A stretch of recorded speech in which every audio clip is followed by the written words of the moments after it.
Hey everyone, it's Dr. RAMANI. Welcome back to this YouTube channel that takes on issues related to narcissistic relationships, narcissism, antagonism, and anything that makes relationships difficult. This video is actually one of the more challenging ones I've put together. It's something that people have been bringing to my attention, people of all kinds, and that they're being criticized of ableism when they talk about narcissistic abuse. I'd like to respectfully take on some of those criticisms in this video today. I think it's a very important topic and it's raising a lot of concerns. So this is something I've seen more recently. It's not an easy video. It's not an easy video to think about, to have outlined any of that. And I thought about this and reflected on this for a while. People have been bringing it to my attention. But as I saw more and more survivors of this type of relational abuse, of antagonistic or narcissistic abuse, who are already struggling with so much self-blame and self-doubt and self-shame, and now they're being that much more further shamed by the almighty internet, I decided I really needed to do some clarification work. Now, as I'm understanding the critique, as I've explored it, the critique is that talking about narcissistic abuse is classified as ableist because it's demonizing and bringing further harm onto people who have a mental disorder. Other people issuing this critique went on to say, stop calling it narcissistic abuse because it's simply emotional abuse. So I'm going to use this video as a place to address those two critiques and those two issues, and also simultaneously, I hope, to provide a validating voice to people who are experiencing ongoing abuse in relationships characterized by antagonistic personality styles who are now left once again questioning themselves. So let's start at the top. I keep making videos about the idea. I've made so many that we could probably just put them all in one long string of videos. Narcissism's not a diagnosis. I will keep making those videos because people are not listening. So here's the deal. Unless you are a licensed mental health clinician and you have seen someone in an evaluation setting, or you have spent enough time with them to observe their behavior from a diagnostic lens, stop talking about narcissistic personality disorder. Everyone, please just stop. Okay?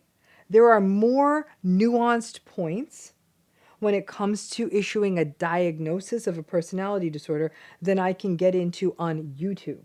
But that said, it's time this damned diagnosis was culled and dumped from the DSM. It serves very little clinical function. Clients with this disorder rarely end up in therapy, and when they do, only if they're able to go to really long-term therapy with a really good therapist who focuses on attachment and trauma and development and co-occurring issues, and they attend therapy for a few years at least once a week, none of this is cheap, and then commit to real behavior change and sustain it, great. But you don't need a diagnosis for that to happen. The prevalence of this so-called personality disorder is about 1 to 3%, depending on the epidemiological study you look at. The International Classifications of Diseases, version 11, is actually going to let go of the idea of specific personality disorders and instead view personality disorder as a generalized maladaptive pattern. I strongly encourage all the folks who are using the internet to critique this, go to the source materials and do the reading on this. On this YouTube channel, I don't talk about narcissistic personality disorder because I don't actually really give a damn about it, because most survivors out there are not therapists. They are people who are making observations in their relationships and enduring the day-to-day invalidation, manipulation, dismissiveness, minimization, and reality theft that a person who lacks empathy, is entitled, grandiose, arrogant, validation and admiration seeking, controlling, egocentric, and emotionally dysregulated does. Now, I know that this channel may already be a little bit tedious for some of you, but if you would prefer me to say lacks empathy, is entitled, grandiose, arrogant, validation and admiration seeking, controlling, egocentric, and emotionally dysregulated every single time, instead of using the construct, the personality term, narcissism, to describe people with this style, it seems efficient. It's a lot of words. People are going to get bored. You know what I mean. Personality is not a diagnosis, nor is it a disorder. Personality is a construct in the area of psychology. Some personalities, sort of how our patterns of behavior and thinking, are antagonistic, meaning that these are people who show behaviors that put a person at odds with other people. These are people who have an exaggerated sense of their own self-importance, that expect special treatment, that have little empathy towards other people, who are unaware of their own needs and feelings and the needs and feelings of others, and are willing to use other people to get what they need and want. And here's what's so interesting for those of you who think I'm not being nice to the narcissist. It ain't that bad for people with these personalities. They make more money. They're overrepresented in leadership. They do better at dating. It's kind of working out for them. So this type of personality, though, is also associated with a higher likelihood of aggression and violence. So not so good for other people. These patterns that we see as a byproduct of this personality are invalidating, unkind, and mean. Also not so good for other people. But I got to tell you, in the macro, the narcissistic style sure does seem to work for the folks who have them. There are other personality styles out there: agreeableness, neuroticism, openness, extroversion, conscientiousness. Agreeableness, a personality style, is not a diagnosis. Interestingly, agreeable folks, they make less money, especially agreeable men. Yikes. Not so good for the agreeable folks, is it? Agreeable folks are also really empathic. They follow rules. They often engage in pro-social behaviors like helping other people out. And they gravitate more to helping professions. They get along well with other people. They also can be taken advantage of because they tend to believe the best in other people. Kind of a mixed bag, just like narcissism. Now, me personally, Ramani, I love agreeable people. Love them. Now, agreeable people in general, they're not swimming in cash. They don't tend to be rich. And we agreeable folks, we tend to live close to the bone. But overall, I love me some agreeable people. Not everybody likes agreeable people. Extroversion is also a personality style. So is introversion. Extroverts are real lucky. Lots of good psychological outcomes out there associated with extroversion. Introversion a little bit trickier. More correlations with anxiety and other negative mood states. Let's face it, gang, it's an extrovert's world, and if you aren't the life of the party or get depleted by even being at the party, there are some disadvantages to that. Now, we don't talk about agreeableness abuse, do we? We don't talk about extroversion abuse or introversion abuse, but we do talk about narcissistic abuse. I suppose if enough people rose up and said, oh my God, it's destroying my health and well-being and sense of self, and I'm creating self-blame because I'm having to spend all this time with somebody who's agreeable and empathic and helpful all the time, then I suppose we would have agreeableness abuse, wouldn't we? Or we'd have extrovert abuse or introvert abuse. That isn't happening. But narcissism, which again is embedded under this larger umbrella of antagonism, despite the narcissistic folks having many successes in the world, it's a style that simply isn't good for relationships. It's just not good for people to be regularly betrayed or lied to or yelled at or gaslighted or manipulated or devalued or experience rage. It's just not good for us. And for many years, society has told people who are enduring all of this unkindness and meanness and manipulation and rage in their relationships, of enduring betrayal with the narcissistic and antagonistic people in their lives. The people who are enduring it, they're told they were the problem. You're too sensitive. You're not communicating clearly. You're expecting too much. Okay. Personality is not disorder. Personality is personality. Some personalities are super successful, but really mean in relationships. Some personalities less successful, but really nice in relationships. I am struggling with seeing where ability status even comes into this conversation about personality. However, I can see very clearly where abuse does. The narcissistic folks, for all the concern about ableism, they're doing better than anybody else. It's a naming issue. And when I talk with audiences of therapists and train them on this, these are longer trainings with people who sit and take notes and read all the stuff I give them. I teach them about antagonism. And I tell them, you know this thing called narcissistic abuse? When I talk about it in clinical circles, I prefer to call it antagonistic relational abuse. And the fallout and how it affects people, I call it antagonistic relational stress. I use the term antagonistic a lot because it fits. So, those of you who are having such a problem with this, why don't you try that terminology on and see if it fits instead of shaming survivors or people using terms that you don't like. Work the problem, but please don't diminish the very real phenomenon. But then let me take this a step further. Narcissistic abuse or antagonistic relational abuse or whatever you want to call it, it's not just emotional abuse. I'm not buying that. Are emotional abuse and narcissistic abuse strongly related? Sure, but they're very different, and let me tell you why.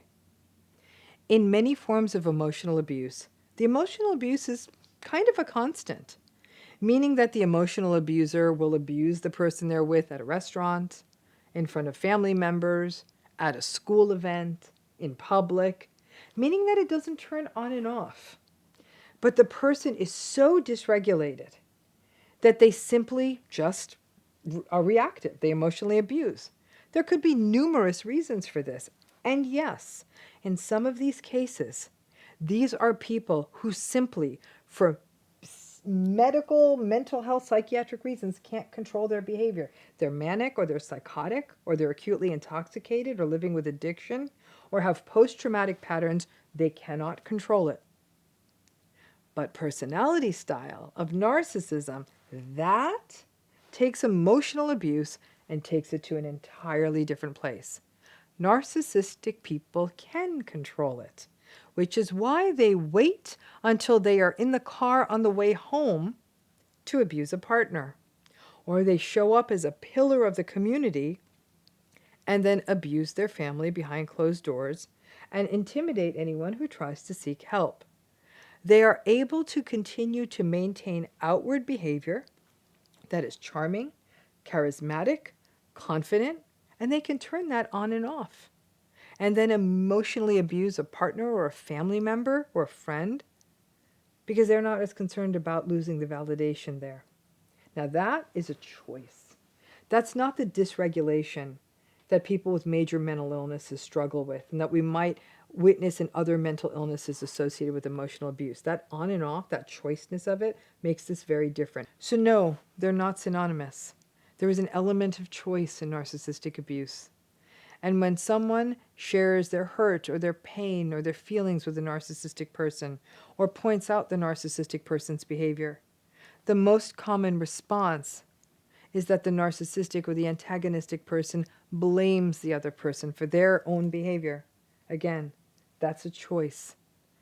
And the net result of all of this, and the only reason I'm even making this video, are now the emails and messages I am getting from survivors of relational abuse, narcissistic abuse, antagonistic abuse. You can call it whatever makes you feel comfortable, but call it something, because it's real. The people who experience narcissistic abuse are confused, self-blaming, self-shaming, ruminating, anxious, hollowed out, and devastated by what is happening and has been happening in their lives. They have spent years and even lifetimes trying to justify what is happening to them. They've spent years saying, oh, my mom sometimes invalidates me because she had a rough childhood. That's interesting, because she sure was able to manage to get it together to look good to other people on the holidays. Or, oh, maybe my husband lashes out at me because he had a hard day at work. But he was still able to turn the charm on at happy hour. Or, my girlfriend doesn't mean it when she treats me badly, but everyone else gets her A game. My partner doesn't mean to manipulate me, but they can be straightforward with everyone else. On and on, the survivors keep offering up the justification, the empathy, the compassion for the very people who are harming them. So for these people, for these survivors, who for years and even now still continue to blame themselves for the abusive cycles that are happening in their relationship, for other people to roll up and tell them that they're ableist, no, I'm not listening to that. If you want to do the work before you send off a careless comment, read the books, go to the real lectures, take the courses, pull the empirical literature, and really learn what this phenomenology is and how it impacts survivors, sometimes for a lifetime. If you want to go do the work, then do it. In the name of making some sort of precious argument to protect people who emotionally invalidate other people under the guise of not being ableist, I'm sorry, I can't get behind that. I have seen firsthand, personally, and with thousands of others, the abuse, the toll this abuse takes. And the idea that there's some people in the world who are just simply supposed to be doomed to be the punching bag of people who cannot check themselves, who cannot regulate themselves, I will never get behind that. That is never going to be someone's role, to endure someone else's abuse. Antagonistic abuse, narcissistic abuse, emotional abuse by a person with an antagonistic personality, suppose we can figure out a way to speak it. But no matter what, we have to learn to hold space for survivors who, quite frankly, often have far, far worse outcomes than the people who are abusing them. Can you really then talk about ableism then? After you figure all of that out, let me know. But please stop shaming survivors.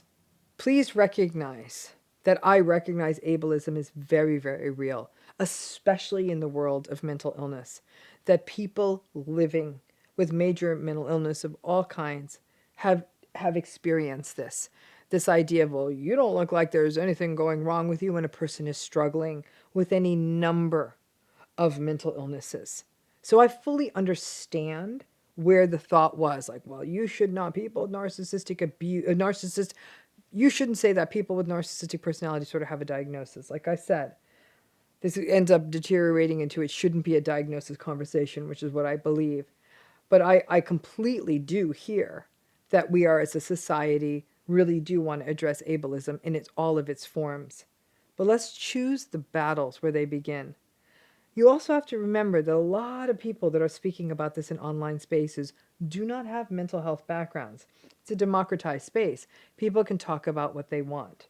I go to great pains to try to use terminology correctly. That's why I don't talk about narcissistic personality disorder on this channel. I know that it wouldn't make sense in a channel that is sort of addressing the general public. It's languaging I would only use in very specific cases in clinical arenas. So some people are using the terms wrong. But to then completely controvert all the work, all the construct development that's being done, published work that's starting to come out, yes, using the term narcissistic abuse, and sure, maybe we need to do some shape-shifting on the naming. That is actually a meaningful conversation.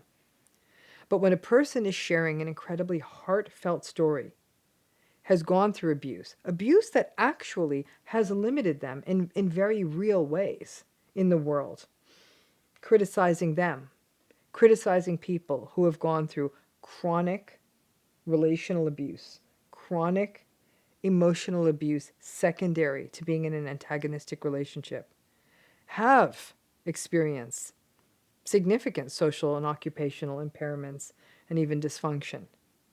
So then, couldn't that argument be made that to shame survivors of this very real experience could be its own form of ableism?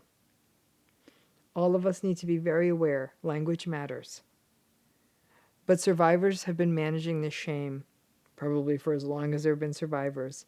And even in the field of mental health as it is now, where we're struggling to name this phenomenology, let's not shame the people who are just now for the first time feeling like they can lift their heads and talk about this. Ableism is real. I don't think this terminology belongs in a space where people are going through very, very real, abusive things in relationships, patterns that are shaping them in ways that stay with them for many, many years. Thank you. Thank you.